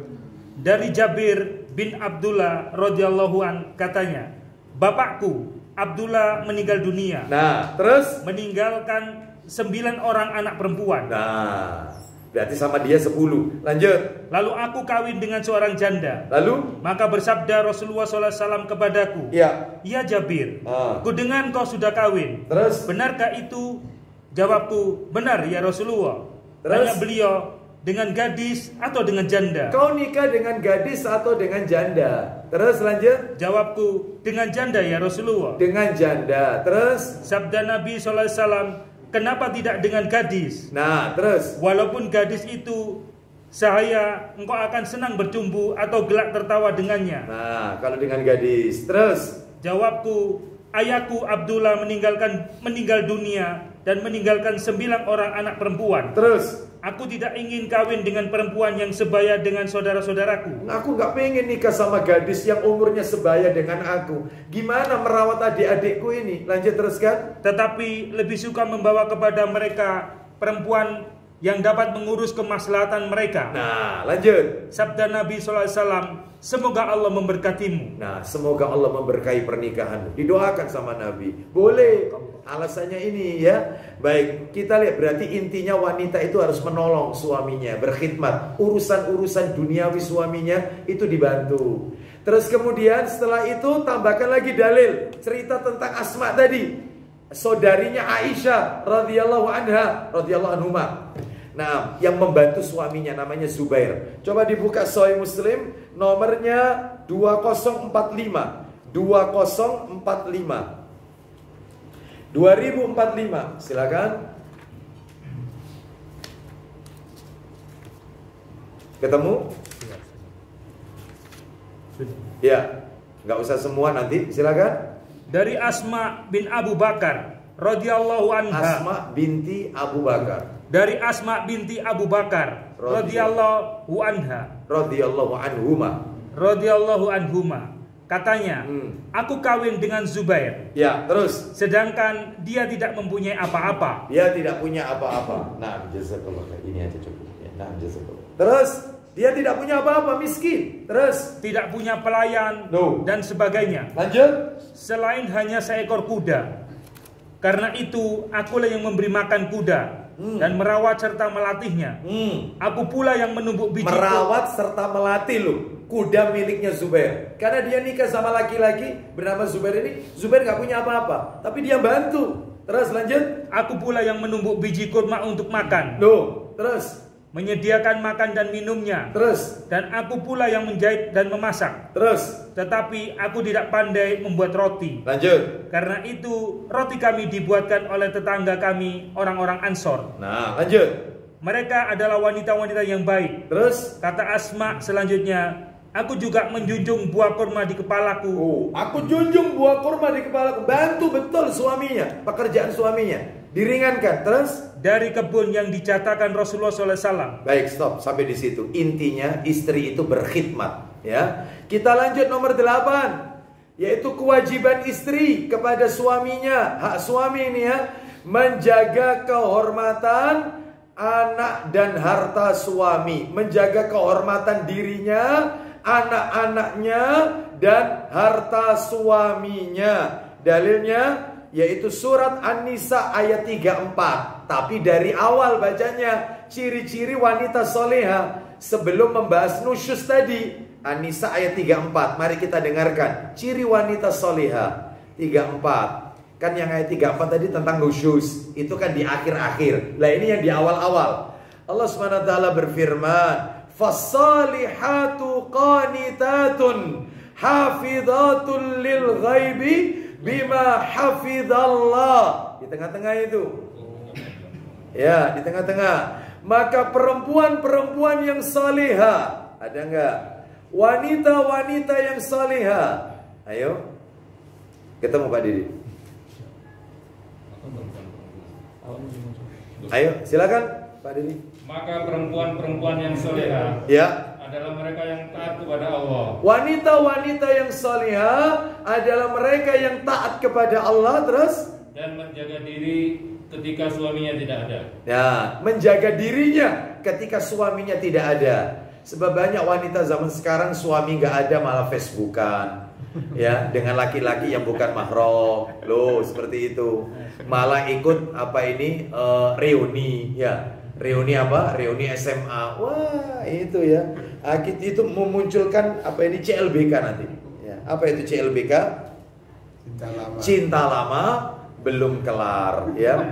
Itu bukan bersemi kembali, ya. Nggak boleh, menjaga kehormatan diri, ya. Ada batas. Sudah nggak usah ikut yang kayak gitu, reuni SD, reuni SMP, nggak usah ikut. Kenapa? Karena jelas di situ akan ikhtilat, campur baur, dan tentunya yang campur baur itu banyak di antara mereka yang nggak taklim, sehingga apa? Akan muncul nanti syubhat, ya. Nanti dosa di mata, dosa di lisan, dosa di telinga, dosa di tangan, dan seterusnya. Ya, nggak usah seperti itu. Diikutkan grup reuni SD, dilihat campur tidak. Kalau campur, anu aja, live aja, yaitu dipisah saja antara ikhwan dengan akhwat, tuh seperti itu. Baik, kita lanjutkan. Sekarang yang ke-9. Yang ke-9, kewajiban istri kepada suami bersyukur dengan pemberian suami. Bersyukur. Jangan seperti kata pepatah. Apa kata pepatah? Hujan setahun seakan-akan terhapus dengan kemarau sehari.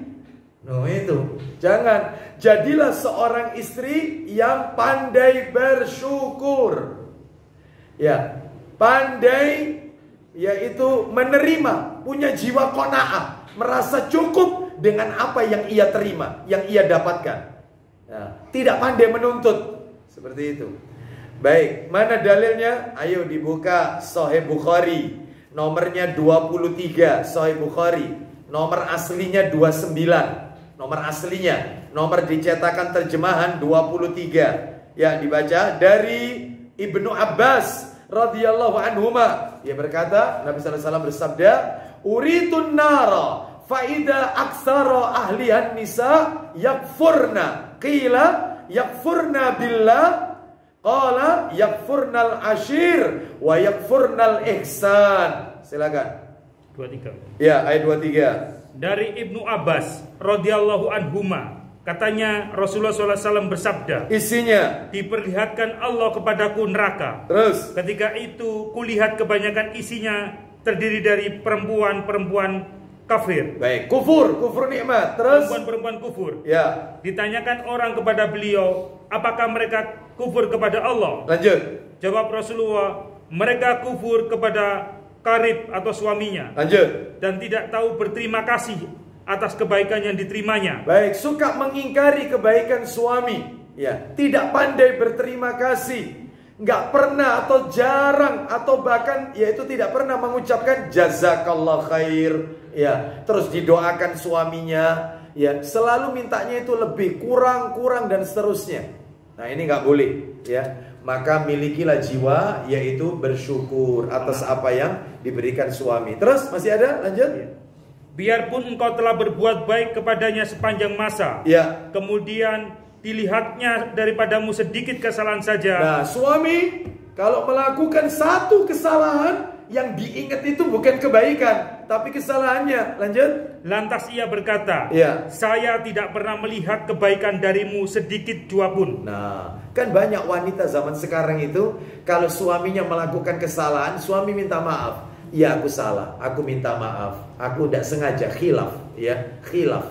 Aku tidak sengaja. Tidak ada unsur kesengajaan. Padahal Nabi pernah bilang, ada 3 manusia, mohon maaf, ada 3 keadaan. Apabila kita melakukan salah satu, maka kita tidak dianggap dosa, tidak dicatat dosa oleh Allah. Ada 3 keadaan. Ini Bapak Ibu bisa lihat kajian kitab Arba'in An-Nawawi nomor 39. Kemarin saya sampaikan di Masjid Pondok Mutiara, Sidoarjo. Ada 3 keadaan. Arba'in An-Nawawi nomor 39. 3 keadaan yang kalau kita melakukan salah satu nggak dianggap dosa. 1, lupa. Yang kedua, tidak sengaja alias khilaf. Yang ketiga, dipaksa. Maka itu nggak dosa. Namanya orang lupa, namanya orang khilaf, nggak sengaja. Lah suami ini sudah bilang, aku khilaf, aku tidak sengaja, aku janji tidak akan ngulangi lagi. Apa kata istrinya? Gak, kapanane udah iling-iling. Ya. Kapanane kon mulai. Ya. Ini kalau dipakai ngapalkan Quran, wah, masya Allah mantap itu ya. Karena ingatannya kuat. Tapi sayangnya dipakai untuk mengingat kejelekan suami, bukan untuk ngapalkan ayat Quran. Ya. Oleh karena itu maka nggak boleh. Ya. Ingat kebaikannya, lupakan kesalahannya. Karena tidak ada manusia yang sempurna, tidak ada. Suami ibu-ibu bukan malaikat dan ibu-ibu bukan bidadari. Tak ada gading yang tak retak. Ya, baik, kita lanjutkan dalil yang lain, yaitu kitab Sahih Targhib wa Tarhib, nomornya 1944. Ayo, 1944. Riwayatnya, ini dalil tambahan. Riwayatnya An-Nasai, Al-Bazzar dan Al-Hakim. Ayo, dari Abdullah bin Amr. Dari Abdullah bin Amr radhiyallahu an, dari Rasulullah SAW, beliau bersabda, La yanzurullahu ila imra'atin la tashkuru li zawjiha. Silakan. Allah yang Maha Suci lagi Maha Tinggi tidak akan melihat kepada seorang perempuan yang tidak berterima kasih kepada suaminya. Allah nggak mau lihat nanti di hari kiamat wanita yang nggak pandai terima kasih kepada suaminya. Ini nomor 9. 10 sekarang, kewajiban istri berdandan cantik dan berhias diri di hadapan suami. Ya, jadi kalau di depan suami, masya Allah dandanannya luar biasa. Ya. Kalau keluar rumah biasa saja. Tapi wanita zaman sekarang kembali, ya, seperti itu. Ya, jadi yang menikmati kecantikannya itu adalah yaitu ojek online. Yang menikmati kecantikannya. Ayo teman teman ayo. Ya, yang menikmati orang lain, bukan suaminya. Begitu pulang ke rumah suami lihat istrinya, a'udzubillahi minasyaitonirrajim. Bukan assalamualaikum yang diucapkan, ya.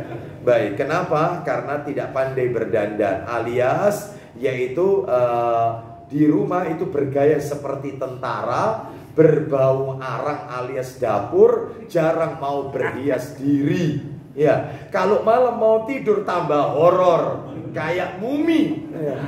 Kenapa? Pakai apa itu putih-putih itu? Masker, ya. Horor, pokoknya horor, ya. Namun kalau keluar rumah bagaikan bidadari. Sungguh terbalik, nggak boleh seperti ini. Mana dalilnya? Tadi sudah kita bahas.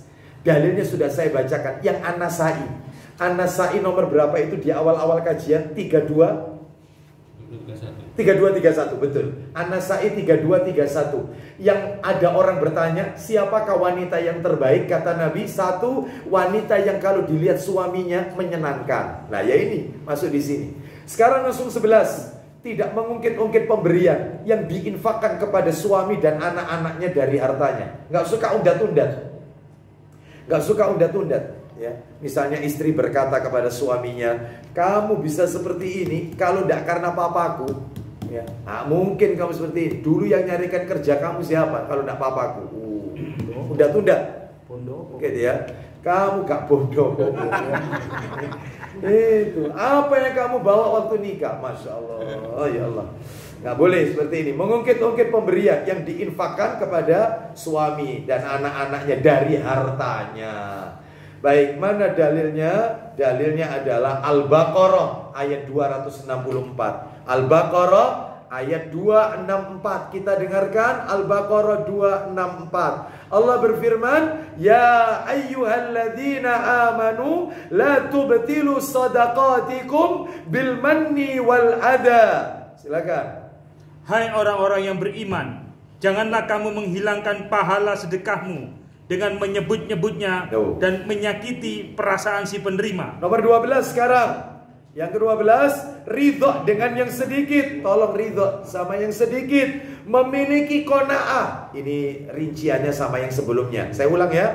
Ridho dengan yang sedikit. Memiliki sifat qanaah. Merasa cukup dan tidak membebani suami lebih dari kemampuannya. Jangan bebani suami. Jangan membebani suami. Seperti itu. Ya, semampunya. Ya. Jadi apa sih kewajiban suami itu? Yang ngasih makan dan pakaian plus tempat tinggal. Untuk tempat tinggal tidak mampu suami, belum bisa beli rumah meskipun ngekos. Dia punya banyak pertimbangan. Ustadz, saya itu ikutkan istri saya ke rumah orang tua saya, campur sama mertuanya, sama ibu saya, karena ibu saya itu sendirian. Tidak ada lagi anaknya kecuali saya. Atau misalnya anaknya yang lain di luar kota. Lah ini ibu di depan mata. Saya kan baktinya sama orang tua. Ini surga saya di depan saya. Makanya itu istri saya itu tak bilang yang sabar. Memang tidak enak ikut mertua. Kadang-kadang mertua itu ikut cawi-cawi terhadap perselisihan kecil yang wajar terjadi dalam rumah tangga. Garam. Tapi karena dia ikut intervensi, jadinya besar. Memang istri itu kepinginnya itu adalah meskipun rumah kecil tapi sendiri. Karena dia ingin mengekspresikan yaitu baktinya dia, ya, enak dak enak itu yang tahu cuma dia dan suaminya. Inginnya itu begitu. Memang betul, itu hanya istri. Tapi kalau suami tidak mampu, sabar. Apalagi ada pertimbangan, ada orang tua. Nah, seperti itu. Baik, jadi harus ridho dengan yang sedikit. Mana dalilnya? Quran surat 65 ayat 7. Quran surat 65 At-Tolak ayatnya ayat 7. Ayo At-Tolak ayat 7. 65 itu ya betul ya At-Tolak ya. Ayatnya ayat 7. Allah SWT berfirman, liyunfiq du sa'atin min sa'atih wa man qudira alaihi rizquhu falyunfiq mimma atahu Allah la yukallifullahu nafsan illa ma ataha sayaj'alullahu ba'da usrati yusra. Silakan. Hendaklah orang yang mampu memberi nafkah. Usri yusra. Silakan. Hendaklah orang yang mampu memberi nafkah menurut kemampuannya, dan orang yang disempitkan rezekinya hendaklah memberi nafkah dari harta yang diberikan Allah kepadanya. Tuh, terus. Allah tidak memikulkan beban kepada seseorang melainkan sekedar apa yang Allah berikan kepadanya. Nah, hendaknya orang mempunyai keluasan memberi nafkah menurut kemampuannya. Seperti itu. Baik, kita lanjutkan yang berikutnya, yaitu yang ke-12. 13. Tidak menyakiti suami dan tidak membuatnya marah. Jangan menyakiti suami dan jangan buat marah. Jangan buat marah. Sampai-sampai katanya para ulama, ibu kalau kepingin tahu surganya wanita, surganya istri, bu, surganya istri, buat suami itu nyaman dengan 3 perkara. Apa itu? Katanya ulama ini. 1, buat matanya nyaman. 2, buat hidungnya nyaman. 3, buat perutnya kenyang. Selesai itu. Buat matanya nyaman, lihat Anda senang. 2, buat hidungnya nyaman, selalu berbau harum tubuh Anda, rumah bau harum terus. Yang ketiga, buat selalu perutnya kenyang, beres. Enak itu. Anda mau minta, bang beli, ya beres, ATM-nya bawa aja sudah. Kalau sudah gini enak sudah jalannya. Iya. Tapi kalau buat mata sepet, dilihat nggak enak. Terus kemudian mata lihat enak cantik tapi bau. Iya. Kawin mana? Ini gimana? Ini kesusu ini ya ini. Ini tipikal seorang suami yang terlalu kesusu ya. Ya, nggak sabaran. Padahal itu ladang amal itu ya, untuk sabar. Kita lanjutkan Bapak Ibu sekalian. Jadi bau tidak sedap pada tubuhnya, maka nggak boleh. Atau misalnya dia tidak pandai memasak, atau misalnya macam-macam lah. Maka yang seperti ini tentunya akan mengurangi keharmonisan. Baik, sekarang kita lanjutkan dalil. Jangan menyakiti suami dan jangan membuat suami itu marah. Dalil Sahih Targhib wa Tarhib nomornya 1945.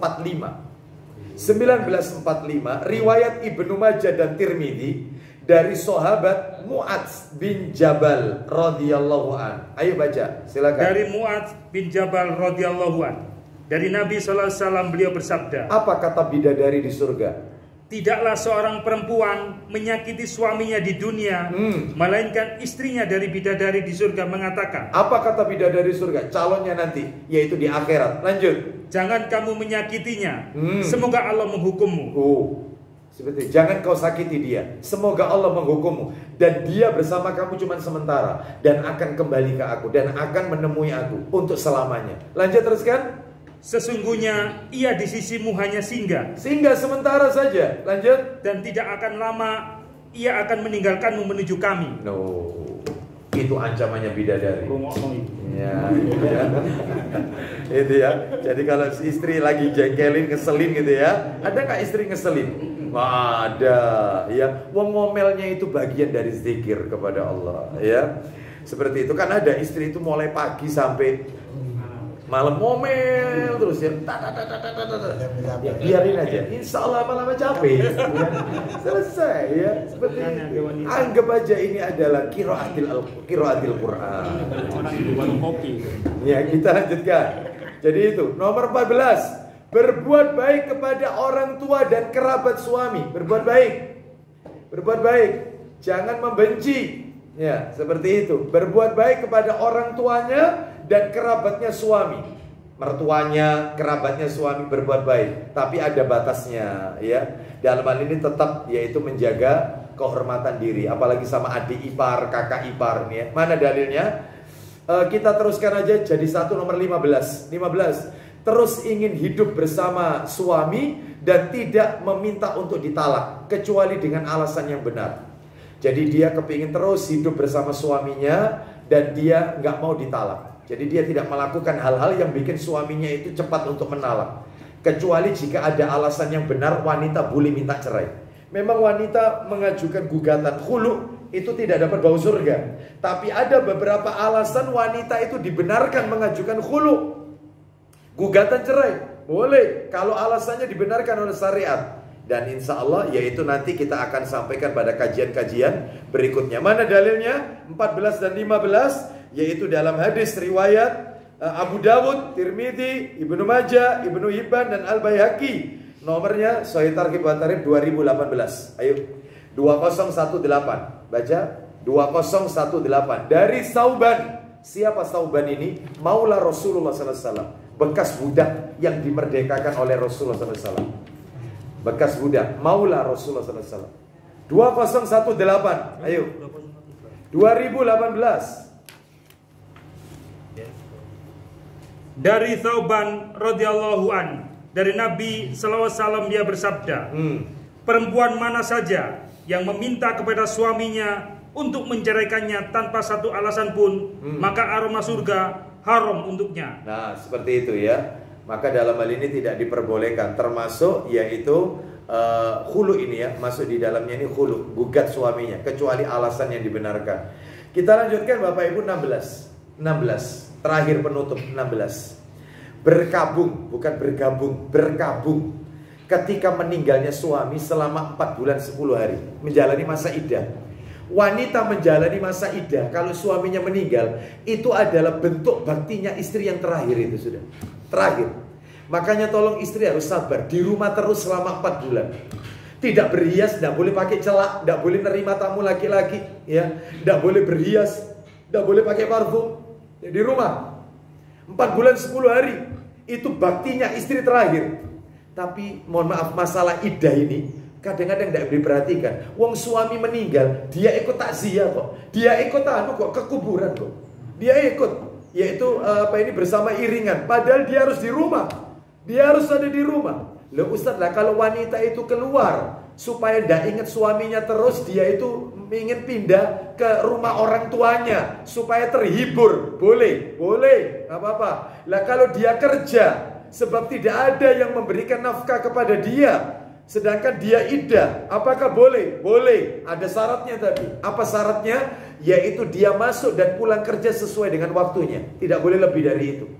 Ya, jadi masuk kerja jam berapa, pulang kerja jam berapa. Itu yang pertama. Yang kedua, dia menghindari diri dari wangi-wangian. Yang ketiga, jangan yaitu berhias berlebihan. Yang keempat, yaitu menghindarkan diri terlalu sering kontak dengan laki-laki yang bukan mahram. Kalau sesama wanita boleh. Terus kemudian yang kelima, setelah bekerja nggak boleh mampir kemana-mana, langsung pulang ke rumah untuk ngasih makan anaknya. Sebab kalau tidak keluar, nggak ada yang ngasih makan. Paman-pamannya nggak ada yang peduli. Maka wanita iddah ini boleh kerja. Lah kalau misalnya ada keluarganya yang peduli, maka dia tetap harus di rumah, nggak boleh kerja. Seperti itu. Misalnya lagi, yaitu seorang wanita iddah kepingin taklim, boleh nggak Ustaz? Nggak boleh.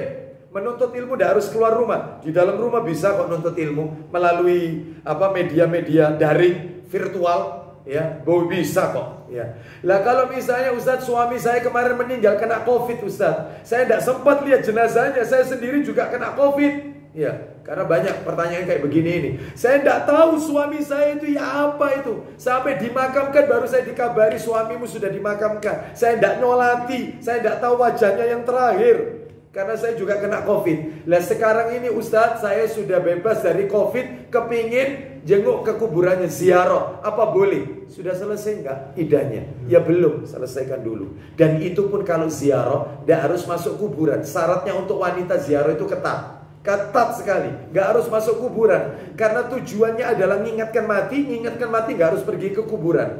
Dan yang kedua adalah yaitu mendoakan. Lah namanya mendoakan nggak harus ke kuburan. Dari rumah saja Allah Maha mendengar. Seperti itu. Jadi dalam hal ini boleh sekali, yaitu cukup di depan aja, yaitu makam atau kuburan tersebut ya. Wallahu a'lam bishawab. Jadi 4 bulan 10 hari, lama memang. Ukurannya kalender Hijriah atau Masehi Hijriah. Kapan meninggalnya dicatat di situ, jam berapa, bulan apa, tanggal berapa Hijriahnya. Nanti 4 bulan 10 harinya jatuh di bulan apa. Seperti itu. Diundang ke manten, taklim tidak boleh kok ke manten. Jadi alasan. Taklim tidak boleh kok pergi ke manten itu loh. Walimah nggak boleh. Ya seperti itu. Baik, kita lanjutkan sekarang. Bapak Ibu, materi nomor 3. Sebelum materi nomor 3, saya tegaskan lagi, supaya kajian sore hari ini berimbang, nantikan bahasan mengenai kewajiban suami yang menjadi hak-haknya istri pada kajian berikutnya. Semoga Allah memudahkan kita semua. Ya, supaya berimbang. Nantikan episode berikutnya, ya. Hati-hati, jom ngilang ya. Ngilang ya. Enak banget hari ini datang, bulan depan gak datang ya. Sungguh tak teleponi satu-satu. Si kenal. Coba ya. Nomor 3, hukum nusyuz. Dalil. Loh. Mana? Iddah. Oh, iddah, yang iddah. Iddah dalilnya Al-Baqarah 4 bulan 10 hari. Al-Baqarah 234. Al-Baqarah 234. Iddahnya 4 bulan 10 hari. Tapi kalau wanita hamil, ya iddahnya sampai melahirkan. Kasihan kan, baru hamil 1 bulan suaminya meninggal. Ya 8 bulan iddahnya, sampai anak itu lahir. Kenapa? Ibu-ibu kenapa? Baik, punya acara sendiri. Kita lanjutkan hukum nusyuz. Hukum nusyuz. Sepakat para ulama, nusyuz hukumnya haram. Haram. Bahkan termasuk dosa besar. Dosa besar. Jadi istri tidak mempedulikan nasihat, maka suami boleh memberikan hukuman. Lah setiap dosa yang ada hukumannya itu pasti dosa besar. Mencuri dosa besar karena ada hukuman potong tangan. Zina dosa besar karena kalau yang zina itu bujang dicambuk 100 kali. Kalau sudah pernah nikah dirajam. Makanya zina dosa besar. Setiap dosa yang pelakunya diancam dengan had, hukuman, ada hukuman, dosa besar. Termasuk nusyuz, istri durhaka. Apa hukumannya tadi? An-Nisa ayat 34. Pukullah mereka. Suruh mukul. Makanya sekarang ini saya akan jelaskan rincian teknisnya kalau terkena atau memiliki istri durhaka dan cara terapinya, mengobatinya. Baik, Jadi kita lihat dulu hukumnya. Hukumnya dosa besar karena ada hukuman. Apa hukumannya? Ayo diulang lagi Pak Didi. Diulang lagi ayatnya. Ayo An-Nisa ayat 34 diulang lagi. An-Nisa 34 diulang lagi. Mulai dari yang tadi ya. Wallati takhafuna nusyuzahunna fa'idhuhunna wahjuruhunna fil madaji'i wadribuhunna fa in ata'nakum fala tabghu 'alaihinna sabila innallaha kana 'aliyan kabira. Silakan. Wanita-wanita yang kamu khawatirkan nususnya, Maka menasihatilah mereka. Stop, nasihatilah mereka. Nomor 1 diingat-ingat.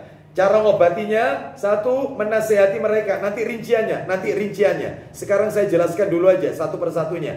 Nomor 2, kalau dinasihati tidak bisa Pak Didi, Dan pisahkanlah mereka di tempat tidur mereka. pisah ranjang. Nomor 2. Tapi tetap satu rumah, tetap cuma beda kamar. Seperti itu. Ya, beda kamar. Misalnya istri di dalam kamar, suami tidur di dapur misalnya. Lupain. Ya, misalnya itu kamarnya satu Bapak Ibu. Iya, ngekos ini. Kita lanjutkan nomor 2. Nomor 3, hukumannya Dan pukullah mereka. pukullah. Ada kata-kata pukullah, ada 3 tahapannya. Ingat-ingat, dinasehati tidak bisa, maka dihajar. Hajar itu diboikot. Pisah tempat tidur, tapi tetap satu atap, satu rumah. Seperti itu. Terus yang nomor 3, pukullah. Nah, nanti teknisnya gimana memukul itu? Berapa kali? Mukul itu berapa kali? Ada hadisnya, dalilnya ada.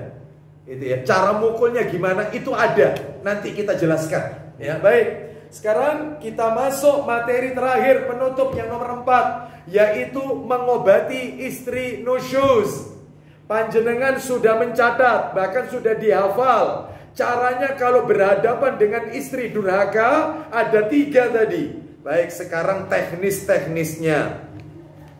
Jadi kalau wanita Bapak Ibu terus-menerus bermuka masam di hadapan suami, ya, cemberut, padahal suami sudah berwajah ceria, kata-katanya kasar sama suami, padahal suami sudah lemah lembut, ya, atau nusus yang terang-terangan, enggan diajak untuk jima, terang-terangan ini ya, keluar rumah tidak pakai izin, menolak safar sama suami, nggak mau diajak suami, kalau safar nggak mau, ya. Terus kemudian seringkali membuat hati suami itu sakit, ya, maka yang kayak gini nusus. Lah cara mengobatinya ada 3. 1, menasehatinya. Nah, kita bahas dulu nomor 1 ya, menasehati. Caranya gimana menasehati itu? Katanya para alim ulama, menasehati istri itu maksudnya adalah diingatkan kepada dia kewajiban yang Allah berikan kepada dia, yaitu dengan cara yang lembut. Ma, hati-hati, ya, ini tidak boleh, ya. Wanita itu wajib bakti sama suaminya, itu perintah Allah. Lemah lembut dulu. Terus diingatkan pahala-pahala. Wanita itu kalau taat sama suami mah, pintu surga itu dibuka oleh Allah. Ya, mudah kok. Istri itu untuk masuk surga itu mudah. Gak seperti laki-laki, susah. Dia mempertanggungjawabkan dirinya, istrinya, dan anak-anaknya. Wanita itu syaratnya cuma 4. Katanya Nabi, idza sholatil mar'atu khamsaha. Kalau wanita itu sholat 5 waktu, wa shamat syahroha, dia puasa Ramadan, gak pernah punya utang. Yang ketiga, wa hafidhat farjaha, jaga kemaluannya, jaga dirinya, terutama kepada laki-laki yang bukan mahram. Dan yang keempat, wa ata'at ba'laha, taat sama suaminya, maka pintu-pintu surga dibuka, dia bisa bebas milih pintu surga mana saja. Enak kok, wanita itu gampang masuk surganya. Yang taat mah tidak boleh bentak seperti itu. Kalau dituturi seperti itu tidak boleh. Nasihat dulu, nasihat dulu, pelan-pelan. Terus dia diberikan ancamannya. Aku pernah dengar itu dosa, termasuk dosa besar loh ma. Ancamannya berat loh di akhirat. Dikasih ancaman, tapi lemah lembut. Jangan kasar, dosa. Bener rokok, jangan. Itu kasar ini, lemah lembut. Nasihati dulu, pelan-pelan. Itu loh, pelan-pelan ya. Tahapannya begitu Bapak Ibu, tahapannya itu gitu. Ini perintah ini. Kenapa? Kata tulungi. Bapak Ibu sekalian ya. Jadi nasihat itu pelan-pelan. nasihati, ya, tarhib wa tarhib. Jadi motivasi dan ancaman itu diberikan, tapi pelan-pelan, lemah lembut. Baik. Terus kemudian kalau misalnya dinasehati berkali-kali lemah lembut, tetap tidak digubris, ya, maka masuk langkah yang berikutnya, nomor 2, yaitu melakukan hajar. Hajar itu boikot. Nah, perhatikan, hajar itu artinya memboikot istri dalam rangka menasehatinya supaya tidak berbuat nusyus. Itu namanya hajar. Lah caranya adalah, caranya macam-macam. Ini katanya Ibnul Jauzi, bukan Ibnu Qayyim. Ibnul Jauzi rahimahullah di dalam kitab Zadul Ma'asir juz kedua halaman 76. Cara menghajarnya itu, perhatikan ya, teknisnya memboikot istri. 1, tidak ngajak hubungan intim, terutama pada saat istri butuh. Jadi pada saat dia butuh kepada kita, tunjukkan kita nggak butuh sama dia. Tunjukkan, itu caranya menghajar. Ya, sudah kamu tidur di depan aja. Loh, ngamuk, ya. Aku salah apa? Loh, kamu tidak tahu kesalahanmu. Salahmu itu begini. Aku sudah nasihati, ternyata kamu masih tetap itu. Ya wis. Hajar dulu. Jim. Ya itu. Terus nomor 2, tidak mengajak bicara, namun tetap maaf. Yang cara kedua ini bisa diambil boleh. Tidak ngajak ngomong meskipun tetap berhubungan intim, tapi dia sedikit bicara. Pasti istrinya tanya, kamu kenapa kok jadi pendiam? Kok kayak biasanya? Ya, seperti itu. Nggak biasanya kamu seperti ini. Aku salah apa? Mesti tanya dia. Ya, meskipun suaminya masih diminta istrinya karena dia butuh, dia penuhi kebutuhan istrinya, tetapi dia tidak ngajak bicara. Atau cara ketiga, mengeluarkan kata-kata yang menyakiti istri saat diranjang. Saat diranjang, pada saat akan berhubungan intim, dia katakan, keluarkan kata-kata yang bikin sakit istrinya. Itu bentuk hajarnya. Kata Ibnu Jauzi rahimahullah, kamu itu, ya, sikapmu seperti ini nggak benar ini. Iya, memang perempuan ini ya, rambutnya tok yang panjang, tapi cara berpikirnya, itu disampaikan pada saat ini diranjangin. Pada saat itu, sehingga tentunya istrinya yaitu nggak punya keinginan lagi untuk melakukan itu, dan suaminya nggak ada. Makanya pisah tempat tidur, boikot, tapi tetap satu rumah. Itu kata Ibnu Jauzi rahimahullah. Ini cara-caranya. Dan cara mana yang kita pilih? Katanya para ulama, dari cara-cara itu sesuaikan mana yang lebih bermanfaat bagi istri ketika diboikot. Ternyata kalau dia itu misalnya dia ini lebih senang saya itu diem, itu lebih enjoy buat dia, ya, supaya tidak tersakiti hatinya. Ya wis, saya ngambil cara ini aja. Saya lebih baik ngambil diam. Atau ternyata aku tambah meneng tambah Kurang ajar. Iya, tambah kurang ajar. Iya, kok tambah menjadi-jadi. Oh, berarti ya sudah, berarti dia ini mintanya pisah ranjang, pisah tempat tidur. Cara ini yang efektif, yaitu diambil, nggak apa-apa. Jadi sesuaikan aja dengan kondisi gimana. Lihat kondisi istri. Paham ya Bapak Ibu sekalian ya, bisa dipahami ya. Nah, tapi ada catatan, yaitu catatan penting ini. Tidak boleh suami memboikot istri, melainkan di rumah. Di rumah ini, nggak boleh. Mana dalilnya? Dalilnya adalah hadis Abu Dawud. Saya bacakan aja. Nomornya 2142. 2142. Katanya Nabi, maaf ini, perhatikan. Wala tadribil wajaha. Jangan engkau memukul istrimu di wajahnya. Jangan ditampar, nggak boleh. Wala tuqabbih. Jangan pula menjelek-jelekkan, ya. Wala tahjur. Jangan melakukan hajar illa fil bait, kecuali di dalam rumah. Jadi diboikotnya itu masih dalam satu rumah. Nah, seperti itu. Adapun para ulama, nah ini ya, para alim ulama memberikan keterangan kalau suami memilih cara menghajarnya tidak mau ngomong, wis daripada pisah tempat tidur, ya, daripada nanti dia tambah marah, ya, mending saya tidak banyak ngomong sudah. Saya nggak biasanya ngomong sak perlunya saja. Nah, kalau memang suami itu memilih langkah ini, nggak mau ngajak ngomong istrinya, katanya ulama ditambahi sesuai hadis Nabi, tidak boleh mendiamkan saudara kita lebih dari 3 hari. Khusus untuk yang nggak mau ngajak ngomong istrinya karena dia ingin menghajar, jangan lebih dari 3 hari. Jangan. Jadi jotaan atau mangkel itu nggak boleh lebih dari 3 hari, nggak boleh. Seperti itu. Mana itu dalilnya? Sahih Muslim. Buka Pak Didi. Sahih Muslim nomor 2190. 2190. Jadi kalau suami lebih memilih, yaitu nggak mau ngajak ngomong istrinya, tolong jangan lebih dari 3 hari. Dihitung, hari ini hari pertama, besok hari kedua, terakhir besok lusa, selesai. Hari berikutnya normal kembali. Tapi ternyata tetap kelakuannya, berarti cari cara yang lain, yaitu pisah tempat tidur, tapi tetap satu rumah. Bisa dipahami Bapak Ibu sekalian ya? Ayo dibaca 2190. Ayo. 2190. Ayo. Dari Abu Ayyub Al-Ansari radhiyallahu an. Ya. Katanya Rasulullah SAW bersabda, "Wala yahillu li muslimin an yahjura akhahu fawqa salasi layalin." Silakan. tidak halal bagi seorang muslim tidak bersapaan dengan saudaranya sesama muslim lebih dari 3 malam. Nggak boleh. Ya, saling nggak bersapaan itu lebih dari 3 malam, nggak boleh. Batas akhir adalah 3 hari itu. Terus kemudian mungkin Bapak Ibu bertanya, Ustadz, di boikot itu berapa lama pisah tempat tidur?